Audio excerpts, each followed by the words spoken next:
Rendezvous with Ray. It was a unique friendship that developed between a French-Canadian priest and one of the world's greatest film directors, and had a singular impact on Bengali films both academically and practically. It was en route to India in 1961, at a stopover in New York, that 26-year-old Father Gaston Roberge was acquainted with the works of Satyajit Ray through the Apu trilogy.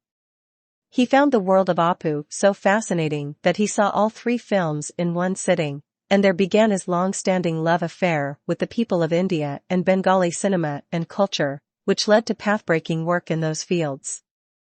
In his latest book, Satyajit Ray, Essays 1970-2005, a compilation of his essays as the name suggests, being published by Manohar Publishers, New Delhi, Roberge provides a scholarly, original analysis of Ray's works, giving an insight into the greatness of Ray both as a person and as an artist. The Apu trilogy was, in fact, my first portal to West Bengal and its people, he told Frontline. In his youth, all he knew of Bengal was through Mircha Eliad's La Newt Bengali, some of Tagore's poems, and a Reader's Digest article on Mother Teresa. If the harsh image of poverty brought out by the article on the saint of the slums haunted him, Apu's world came as a reassurance. No.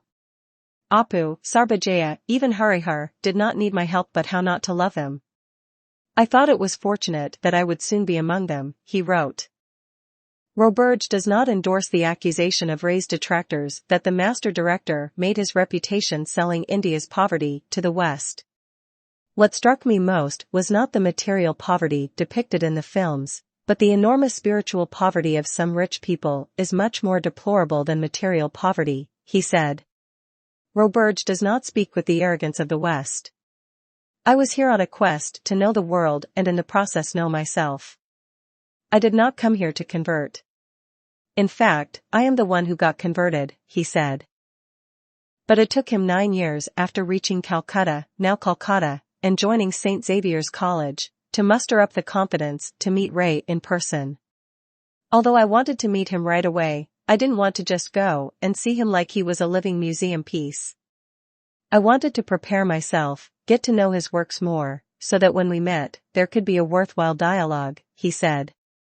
When they finally met, it was the beginning of a close friendship that lasted 22 years until Ray's death in 1992.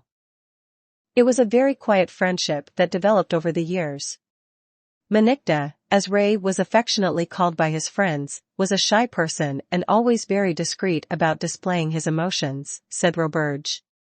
Though to outsiders, Ray's massive stature, physical and intellectual, might have made him come across as cold, aloof and even intimidating, he was in reality a very simple and unassuming man with a subtle sense of humor. It was an unspoken arrangement between the two of them to meet on Sundays at 9 a.m. at Ray's residence on Bishop Lefroy Road, Kolkata. Ray would invite Roberge over for private screenings of his latest films and welcomed comments on them. But this happened only after the friendship had cemented, for in the early days of their dialogue Ray's shyness prevented him from talking about his own films. He was even shy of receiving compliments, said Roberge. To Roberge, the greatest mark of Ray's appreciation for him was that he often addressed the French-speaking priest in Bengali, in spite of my lack of elegance in that language, and the fact that Ray knew both English and Bengali so well. Ray's screenplay manuscripts were an art by themselves, Roberge says, handwritten in Bengali, with notes in English for his set designer, with sketches here and there, and occasional staff notation of fragments of music. One Sunday morning, Roberge found Ray in a disturbed mood. A few well-known personalities of the city had visited him earlier to go through some of his manuscripts. After they left, Ray found the Charwaltha screenplay missing. Ray was almost sure who the culprit was. I asked him whether he was planning to take any action, and he said no, and explained to me that he did not want to hurt the reputation of the person. I was absolutely stunned by his humane concern, said Roberge. Like Rabindranath Tagore, Ray strode his time like a colossus. Roberge writes, "It is as if all Bengal was in Manikda, the rich and the poor, the powerful and the humble, the peasants and the city persons, children, teenagers, adults and old people, men and women." Philosophically too, Roberge feels, Ray took off where Tagore signed out. If one compares the last major prose piece by Tagore, Shabhayatar Sankat, Crisis of Civilization, which he wrote at the beginning of the Second World War, which contains his immortal dictum that in spite of what was happening it would be a sin to lose faith in man, and the last three films of Ray Ganashatru, Shaka Prashaka, and Agantuk, the analogy becomes clear. In these three films Ray was at his most personal, and when some critics saw the films as didactic and verbose, he felt deeply hurt. For, in these last films, Satyajit was directly talking to us, conveying his personal message on society and civilization. If the impulse that motivated his earlier films was aesthetics in the last three, it was self-expression. And there we were denying him his right to speak.